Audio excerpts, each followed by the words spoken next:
Bem-vindo aqui para mais um vídeo que nós vamos conversar sobre esse segmento específico aqui do canal chamado Perguntas e Respostas no domingo, que chega ao vídeo de número 25. Hoje é dia 15 de dezembro de 2024, agora são 20 para as 11 da manhã. Nesse segmento, normalmente aquelas perguntas, respostas, comentários, colocações que eu entendo que me obriga a estudar sobre elas e depois trazer a minha posição aqui no canal. Eu entendo então que fazendo isso pode ajudar em que se melhore a nossa condição de pequenos investidores. Vamos dar uma olhada no que aconteceu, não só normalmente na última semana, mas como praticamente nos últimos 45 dias estive envolvido com novas tecnologias, essa que está aí, até que ela chegasse, até que a gente incorporasse, estudasse e colocasse em funcionamento. Claro, você tomou um tempo, então algumas coisas ficaram para trás, então nós vamos trazendo isso a tempo presente, tentando colocar em dia. Começar aqui, veja que é de um mês atrás, né, do Marcos Severino. Ele diz o seguinte: eu também aproveitei a queda, o Banco do Brasil, que provavelmente estava em queda na oportunidade, para comprar mais, e aí se foi toda a grana. Lá atrás, se a gente botar um mês e meio para trás, o que eu estava observando ali é que ainda tinha que ser entregue aquela proposta de redução de gastos, era um pacote do Ministério da Fazenda, veio e desagradou o mercado. Eu precisava olhar melhor aquilo ali.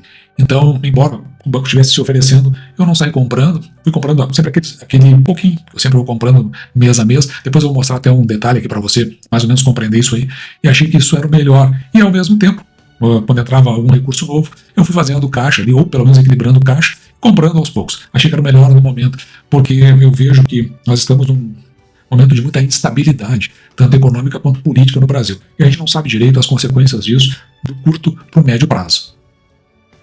O Marcelo da Silva, ele me pergunta o seguinte: qual o seu preço médio de Banco do Brasil? Banco do Brasil, a gente precisa considerar uma série de fatores. Um desses fatores é que você pode verificar aqui, que eu cheguei a comprar lá em 2021, Banco do Brasil, a R$ 28,85. Então, o que acontece?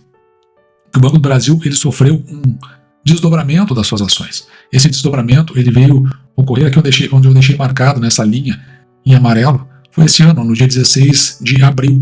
Então veja que simplesmente fez saltar aqui, dobrar o número de ações, porque uma ação passou a valer duas. Então a gente precisa considerar esse efeito na hora de calcular o preço médio. E aqui embaixo, então, eu deixei esse cálculo estabelecido aqui na carteira aberta do canal. Então aqui, até o desdobramento, eu tinha investido quase 76 mil, e depois do desdobramento investi mais 43. No total, 119 mil investidos. E eu reinvesti aqui mais 29 mil, que veio através de proventos. Então, o líquido investido foi de R$ 90.566 aproximadamente. O meu preço médio, ou seja, o valor investido sobre o número de ações que eu possuo do Banco do Brasil, ele é de R$ 18,00 já ajustados, tá? R$ 18,55, como se eu tivesse comprado uma ação antes do desdobramento a 36, R$ 37 em média. Se eu considerar ainda que uma boa parte das ações elas vieram de reinvestimento, ou seja, eu não mexi no meu principal, então eu tenho um preço médio ajustado aqui de R$ 14,02, levando em consideração ainda que no desdobramento eu teria comprado a R$ 28,00, e você pode ver lá que o menor preço que eu paguei foi R$ 28,80 aproximadamente. Aqui tem essa questão do Eduardo Balbino. Embora seja inconcebível a ação contra o BB, é aquela ação da Uniafro, mais o Ministério Público Federal, que eles querem um valor bem relevante em cima do banco, na ordem de R$ 1 trilhão. Aqui, 1 tri. Relativo, então, ao período da escravidão. Acredito que, nesse atual governo, que é de costume sempre tirar lucro das empresas e repassar a quem não trabalha, em sua experiência, dá para tirar alguma conclusão disso, do que vai vir nessa ação contra o Banco do Brasil, o que nós podemos esperar? Aqui, eu acho que a gente precisa abrir, ter uma visão mais ampla sobre isso, tá? Que é o seguinte: a gente precisa entender, assim, quem está acionando, quem está pedindo esse valor, quem calculou foi a Uniafro. Nós temos, são duas questões diferentes. Tá? Uma é a ação do Ministério Público Federal a partir de um estudo feito por uma série de professores de história, etc. e tal, que eles estão reivindicando recursos do Banco do Brasil para fins de mais pesquisas. Então seria um valor, enfim, a reparação seria buscando se investir para que se vá lá no passado, né, na documentação, e reconstrua a história do que aconteceu na época. Então eles estão mais preocupados com a questão cultural, vamos dizer assim, educacional também. A Uniafro é uma ONG, e ela foi numa outra linha, exigindo esse valor que exacerba, qualquer coisa que a gente possa pensar como razoável. Mas a gente precisa entender a concepção da nossa história. Porque o que acontece? Se nós pensarmos no golpe de 64, golpe de 64, em abril do mesmo ano, tem uma publicação feita no jornal Estadão, pelo então dono do jornal, Júlio Mesquita Filho, está lá pela página 100 e alguma coisa, 116, se eu não estou enganado, ele publica um artigo lá, que ele declara ali, que desde 62 ele vinha tramando o golpe. O que acontece nesse golpe de 64? Foi uma viagem do presidente João Goulart. Ele sai de Brasília e vem aqui para o Rio Grande do Sul se encontrar com o Leonel Brizola, que era o governador. E o que acontece? Tinha uma previsão constitucional de que se o presidente se ausentasse fora do país e não avisasse, não desse o seu aviso, então ele poderia ser destituído. Então, o presidente da Câmara da época, o Auro de Moura Andrade, ele então dá declarado o cargo vago. Na verdade, ele não saiu do Brasil, do país, né? Não saiu do Brasil, ele ficou dentro do Brasil. Ele sai de Brasília, quando chega no Rio Grande do Sul, João Goulart então sabe que ele está deposto. Então eles nomeiam o Castelo Branco com a ideia de que seriam feitas novas eleições em 66. No meio dessa história, alguns professores, né, da USP e tal, e outras universidades, eles deixaram o Brasil, saíram do Brasil. Em 66, aí sim, aí tem um golpe militar, porque os militares não entregam, então, aqueles que seriam os liberais, por assim dizer, conforme prometido. E mais, ainda aqueles que abandonaram o Brasil, que eram de serviços públicos, eles seriam exonerados, seriam demitidos. Então volta. Um desses que volta era o Fernando Henrique Cardoso, que ele é professor, se não me engano, da USP, e chega aqui sabendo que ele ia ser demitido. Então ele cria um grupo de estudo chamado CEBRAB, Centro de Pesquisas Brasileiras, o Centro de Pesquisas do Brasil, financiado pela Fundação Ford. Mas por que eu estou dizendo isso? Porque no governo do Fernando Henrique Cardoso, ele abre para essas ONGs. A Fundação Ford é como se fosse uma ONG, aos olhos de hoje. Então ele abre o Brasil, Fernando Henrique, nos anos 90, no final dos anos 90, para essas ONGs. E aí que começa a entrar no Brasil, USAID, a Open Society, outras que já trabalhavam no Brasil, como a Fundação Rockefeller, o Rothschild, e todos esses grupos, cada um recebendo recursos internacionais e, na grande maioria das vezes, depondo contra os interesses do próprio país. Como é o caso dessa ONG financiada por recurso internacional. Depois você entra lá, é Uniafro, você veja quem são os financiadores. Eu não vou avançar sobre isso. Então, na realidade, e aí nós precisamos também entender um pouco do momento que nós estamos vivendo. Dê uma olhada, por exemplo, nessa reportagem da Isto É, ela é no dia 11 de janeiro de 2023, portanto, logo no início do governo. O que a gente precisa saber aqui, que eu acho relevante? Reduzir um pouco para poder caber aqui a reportagem, mas dá uma olhada aqui, ó. Tarciano, presidente do Banco Central, nomeado então à época, teve o aceite do BlackRock. E as visitas teriam o objetivo, visitas que foram feitas lá, de minar a resistência de outros conselheiros. Então ela está ali sob a interferência da BlackRock. Uma ideia que a gente pode ter, tentando responder a pergunta, é exatamente assim, quem gostaria de minar, aquele que é considerado, acho que o segundo banco mais lucrativo do Brasil, é o Banco do Brasil, depois do Itaú. Quem poderia ter interesse que ele um dia viesse a ser um outro Itaú. Então a gente fica olhando essas coisas meio de longe, eu não estou querendo criar aqui teorias da conspiração, só venho montando a história para que eu, em algum momento, consiga entender exatamente o que está acontecendo. A mesma BlackRock, essa aí, que pelo atual presidente do Banco Central, né, foi uma tentativa de colocá-la como gestora de ativos do próprio Brasil. Então, são coisas muito esquisitas que acontecem no nosso país. O que eu vejo que pode vir pela frente é uma pressão para o enfraquecimento do Banco do Brasil, levando ele a uma condição aí de, acho que não no curto nem no médio prazo, tá? Mas que ele possa ficar à disposição para aquisição de grupos internacionais. É uma ideia, não sei se vai andar por esse caminho, mas é uma das formas de ficar minando o banco. Depois nós temos aqui o comentário do Gismael. Continua portando devagar no banco, aqui está falando agora do Banrisul. Particularmente não vejo que os resultados foram tão ruins, visto que ainda haverá resquícios dos alagamentos sofridos no Rio Grande do Sul. Penso que no longo prazo o banco tende a se beneficiar desse fato, pois certamente oferecerá linhas de crédito para a reconstrução de áreas atingidas. Além disso, embora exista limitação geográfica, acredito que a instituição conta com vantagens competitivas relevantes, como oferecimento de crédito a servidores públicos, aposentados, pensionistas do INSS e também aqui uma carteira forte no agro. E vou dizer uma coisa, eu concordo com tudo que está aí, certo? Eu não tiro nada, é exatamente isso. Esse é o mote do Banco do Estado do Rio Grande do Sul. A questão do Banco do Estado do Rio Grande do Sul é uma olhar por um outro aspecto. Ele é um banco que tem um apelo político muito forte. Se você entrar no Sindicato dos Bancários aqui do Rio Grande do Sul, lá tem uma parte de notícias. Basicamente, as notícias dizem respeito a dois bancos: Caixa Econômica Federal e Banco do Estado do Rio Grande do Sul. Até o Banco do Brasil vem lá em terceiro, depois os outros são relegados a outros aspectos. Então, o que acontece? Ele é um banco muito suscetível a questões políticas. Inclusive, ele tem, vamos dizer assim, uma tendência a abrigar pessoas que têm vínculo político dentro dos seus quadros. Isso vem acontecendo com uma certa frequência até. Eu sei de casos relevantes. Isso aí, de casos verdadeiros. Porque eu não vou citar aqui, não é o meu objetivo, mas eu tenho muito contato com pessoas internas do banco, então a gente sabe de algumas coisas que acontecem.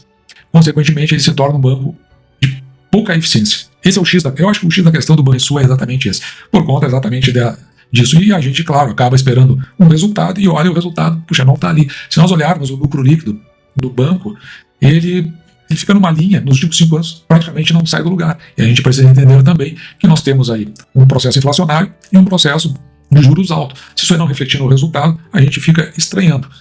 Ou estranhando entre aspas, né? Eu diria assim, na expectativa exatamente do que ele foi até hoje, sem sair do lugar. Pelo menos é a visão que eu tenho, embora eu concorde com todos os aspectos que foram colocados no questionamento. Aqui o Eduardo Balbino. O preço da ação caindo, do Banco do Brasil agora, né? Voltando para o Banco do Brasil.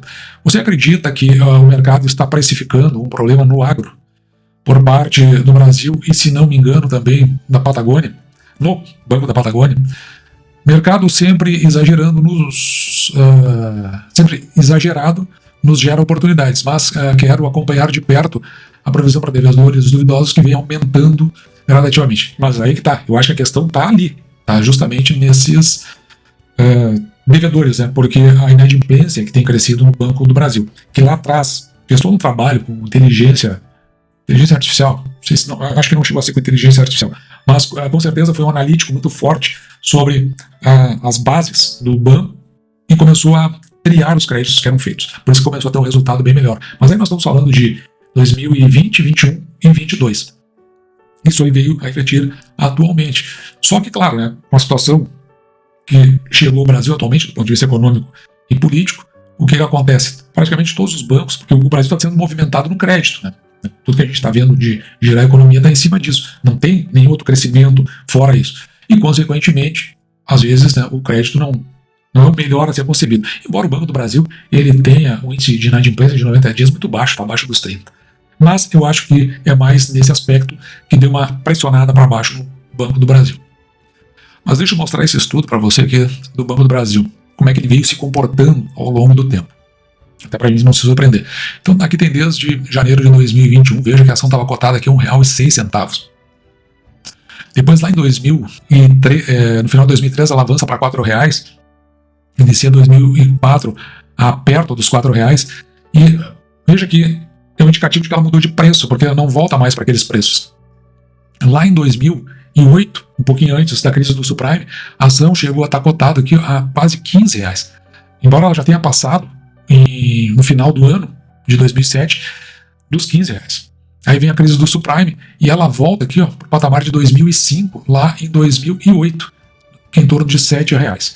Veja que depois a ação ela vai aqui, R$ 14,00, R$ 12,00, R$ 12,00, e de 2008 até, vamos pegar aqui 2015, portanto passaram-se aí 7 anos, ela volta lá para os R$ 7,37. Tudo isso aí, se a gente pensar 2015, 2016, foi aquele ano a presidente era a Dilma Rousseff, e ali 2015 está um pouquinho antes de iniciar as discussões a respeito do impeachment da presidente. Então veja que o Banco do Brasil volta para esse patamar. E aí, claro, né, a gente sabe que foi tudo colocado no processo recessivo dentro do Brasil, mas aquelas práticas de 2010, 11, 12, 13, 14, 15, 16, 17, porque foram 2 governos Dilma, são as mesmas que estão acontecendo hoje com o governo. Então a gente mais ou menos imagina que talvez as coisas andem pelo mesmo caminho. Note que depois disso, a ação do Banco do Brasil ela começa a avançar aqui, chega a bater aqui os 2024, aqui é R$ 27,50, agora já está nos 24. Não é nenhuma surpresa, não vai ser nenhuma surpresa se o Banco do Brasil retornar aqui para esses R$ 14,00. Porque a gente já viu que isso aconteceu quando era 7 lá no passado, né? Então a gente olha aqui, quantas vezes, em que tempos voltou para R$ 7,00. Então uma pressão sobre o Banco do Brasil voltando a esses preços aí, não tem nada de absurdo. R$18, talvez, não sei. Eu não estou dizendo que vai acontecer porque eu não tenho como fazer previsão. Eu estou dizendo que isso já aconteceu no passado, com formas de conduzir a política e a economia do mesmo jeito que está acontecendo hoje. Então, nada pode nos surpreender nesse sentido. Daí que, claro, né, a gente fazer aportes muito mais significativos, né, muito mais consistentes, às vezes, assim, dependendo do momento, talvez a gente precise se resguardar um pouco e eu acredito, né, que adquirindo gradativamente, porque quem vai saber se esse governo afolha as tantas não acaba acertando o passo. Acho difícil, mas pode acontecer. O William Peron, agora mudando aqui, ele volta aqui para o Banco do Estado do Rio Grande do Sul. Ele coloca o seguinte, ó, sempre uma questão que me chamou a atenção nos vídeos referentes ao anúncio do JCP, do Banrisul, em ambos você mencionou surpresa em relação aos anúncios. Algo que para mim não faz sentido, visto que o banco anunciou um payout de 40% para os lucros e estava até então devendo aproximadamente 100 milhões em JCP referentes aos 3 primeiros trimestres. A meu ver, era nítido que no último trimestre eles iriam pagar os valores devidos para fechar os 40% de payout. Ou então teriam que pagar, aliás, em forma de dividendos no próximo exercício, perdendo os benefícios fiscais do JCP. Na verdade, quando eu considerei essa hipótese, ou aquilo que me surpreendeu é porque eu achei que eles iam fazer exatamente isso, né? Eles iam postergar para o exercício seguinte, a exemplo do que aconteceu no ano passado. Olhando aqui por um outro ângulo, a nossa projeção para o Banco do Estado do Rio Grande do Sul é que fecha o exercício de 2024 em torno de 600 milhões de reais de lucro líquido. Talvez fique mais, tá? Mas é que a nossa projeção, claro, né? O quarto trimestre normalmente é o trimestre que o banco mais movimenta, então por isso é que ele pode superar e não ficar atrás aqui de 2020, que foi o período pandêmico. Mas veja que o Banco do Estado do Rio Grande do Sul já teve quase 1 bilhão e 300 milhões de lucro líquido. Depois ele caiu aqui para um pouco mais em 2021, também teve um resultado que não foi muito bom em 2022, 2023 superou 1 bilhão, e veja que em 2023, curiosamente, ele não pagou os 50% que ele tinha declarado de payout no início do ano. Aliás, ele não cumpriu nem o calendário que ele mesmo divulgou. Claro, a gente sabe, né, que o Banco do Estado do Rio Grande do Sul ele estava tratando de algumas questões trabalhistas que ficaram no passado, ele estava fazendo alguns provisionamentos necessários, e houve a troca de direção com uma outra visão para o Banco do Estado do Rio Grande do Sul. Então eles não pagaram os 50%. No último trimestre, quarto trimestre, foi decepcionante, pagaram só no ano que vem a título de dividendos, mais ou menos como foi sugerido, que poderia acontecer dessa vez, e consequentemente, né, claro que isso aí gera uma frustração. Aí nós pegamos todo o exercício de 2024, com enchentes, com outras necessidades de provisionamento, um enfraquecimento na parte do agro, no geral, né, no Brasil, eu quero dizer, e com isso, claro que a gente imaginava, dentro dessa projeção aí, que o pagamento de proventos ele seria bem restrito para o fechamento do ano. Então o que me surpreendeu foram 2 pagamentos e os pagamentos com valores acima, levando aqui os proventos do Banco do Brasil para perto de R$1,99. Claro que, né, tinha um contencioso do ano passado, evidentemente, no meio dessa história. Com isso, veja que o preço teto, que para nós estava em torno de R$13, R$13,15, se eu não me engano, agora já salta para R$16,52. E mais o dividend yield que fica em 9,72 centavos. Isso para mim foi uma surpresa, eu não imaginava que se chegasse a esse patamar, mas evidentemente, né, que aqui no canal tem uma propensão a ter como é um canal aberto, uma carteira aberta, a ter uma posição bem mais conservadora, e por isso então a gente dá essas maiores freadas justamente para não ter impacto negativo lá na frente. É quase como aquela questão de contar com o ovo já dentro da galinha, mais ou menos isso. O jovem aposentado, ele colocou o seguinte: eu receberei em 14º do Banrisul. Fechei 60 mil ações. Parabéns. Parabéns, é uma quantidade representativa de um banco aí que a gente está vendo, né, um ótimo pagador de proventos. Comprar um banco consolidado com 60% de desconto, eu acho que essa questão aqui é mais relevante, né, em relação ao seu valor patrimonial por ação. Ele acredita, né, que isso não será visto por muito tempo. Lembraremos desse tempo de oportunidades em um futuro em breve. E é verdade, o Banco do Estado do Rio Grande do Sul tem mantido o seu PVPA em 0,4 ali. Isso é um desconto absurdo em relação ao que uma ação vale em termos patrimoniais. A questão do Banrisul, né, a gente sabe, ela está muito mais ligada ao seu índice de eficiência porque é um banco que tem um apelo político, uma construção política. A maioria das ações ordinárias, 98,13%, se eu não estou enganado, pertence ao Estado do Rio Grande do Sul. Então ele nomeia quem ele quer, ele ganha o que ele quiser em termos de assembleia, e é um banco que ele tem uma tendência bem forte, né, a incorporar fatores políticos. Se você entrar no sindicato, nos bancários aqui do Rio Grande do Sul, você vai ver que lá temos uma seção de notícias, e a ênfase maior sempre é ou para a Caixa Econômica Federal ou para o Banco do Estado do Rio Grande do Sul. Eventualmente o Banco do Brasil e depois o restante. De forma que muita gente acaba ingressando nos quadros do Banco do Estado do Rio Grande do Sul por questões políticas, e a gente sabe que isso acontece. De qualquer forma, veja que com tudo isso, ainda é um excelente pagador de proventos, até porque o maior interessado é o seu controlador, o Estado do Rio Grande do Sul. O Carlos Henrique coloca o seguinte, quando o ativo valoriza, então, tá? Tem partido dessa premissa, e o dividend yield fica abaixo dos 6%. Devemos cogitar trocar por outro que esteja se oferecendo, que esse é o caso da Klabin, que é o que ele tem na carteira. Vamos pegar por referência o nosso livro base aqui. Décio Bazin, Faça Fortuna com Ações, antes que seja tarde. Lá na página 120, tem aqui uma regra simples. É porque aborda um artigo que foi escrito por esse sujeito aqui, Abraham Feldman, que é um investidor. Tá? A parte importante aqui desse trecho, ela está aqui embaixo. Feldman vende as ações quando os dividendos atingem 4% do preço.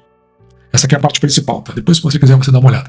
Isso assegura um lucro de 50% no mínimo. Então, o que ele quer dizer aqui é o seguinte: vamos supor que você compre uma ação a R$10 e essa ação pague 6%. Pague 60 centavos. Se a ação valoriza e ela vai para R$15 e ela continua pagando os mesmos 60 centavos, agora se você pegar 60 centavos e você dividir por R$15, você vai ver que isso vai resultar em 4%, que são aqueles 4% que ele está mencionando aqui. Então pode ser o caso da Klabin. Neste caso, ele faz a venda porque a ação dele valorizou 50%, então ele vende com um lucro de 50%.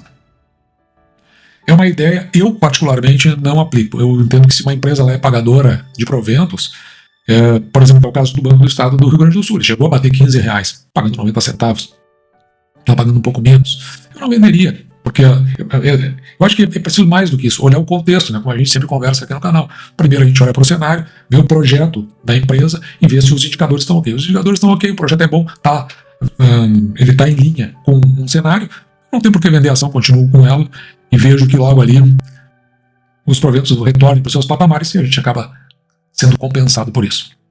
Mas evidentemente, né, isso é de cada um. Aqui nós temos o Composition, né? O Composition diz o seguinte, IPO, como diz o ditado, significa que provavelmente está com sobrepreço, tá? Mas seria bacana ter o MyGA na bolsa, assim como o Grupo Zafra. O Grupo Zafra, eu acho que está se referindo a uma empresa, né, de supermercados e também agora está no atacado aqui no estado do Rio Grande do Sul. Com relação a isso, falando em IPOs, vou pegar o livro aqui de referência, Benjamin Graham, O Investidor Inteligente. Dizem que é um livro muito comentado e pouco lido. Eu, na verdade, o meu é bastante comentado dentro do livro, né? Eu não faço citações do livro, ele aparece assim, com os meus apontamentos e onde eu acho que as páginas são mais relevantes. Mas aqui ele diz uma coisa interessante na página 169. A informação começa na página 167, que é um capítulo dito assim, oferta de novas ações ordinárias, que é o IPO. Ele diz o seguinte: um sinal bastante confiável do iminente fim de alta, é o fato de novas ações ordinárias de companhias pequenas e pouco significativas serem oferecidas a preços mais altos do que o nível atual das cotações de muitas companhias de médio porte com uma longa história do mercado. Então, quando começa a ter muita IPO, umas empresas que são ruins, principalmente em termos de resultados, e aquelas médias que a gente tem no mercado têm resultado bom, e essas que estão no IPO estão com valor acima, é um indicativo de fim de uma alta no mercado. E normalmente acontece isso, por exemplo, a gente está numa seca, né, atualmente de IPOs, mas a gente olha para o passado. Qual foi a última vez que teve estouro de IPO? As duas vezes. Foi no subprime e depois, se não me engano, foi em 2021 ou 2022, aqui acho que foi 2021, depois nós entramos no período eleitoral e a bolsa foi lá para baixo. Então esse é um indicativo. Na realidade, eu não entraria em IPO, eu sempre espero, normalmente a tendência, né, é que sai por um valor no IPO e depois ela dá uma regularizada, indo para a parte de baixo, daí a gente olha lá os indicadores, ele parece que é o momento de entrada. Para mim, pelo menos na minha visão, mas eu deixo aí para cada um olhar qual o seu melhor momento. Um vídeo que ficou bastante longo, também recuperando coisas do passado, e consequentemente eu não queria que fosse assim, eu estou reduzindo bastante o tempo dos vídeos, mas foi o que deu assim para tentar abranger esses detalhes mais complexos de leitura dentro do nosso mercado. E dito isso, eu vou ficando por aqui, espero que você tenha gostado, e despeço de você, desejando que você fique com Deus e deixando como sempre o meu grande abraço.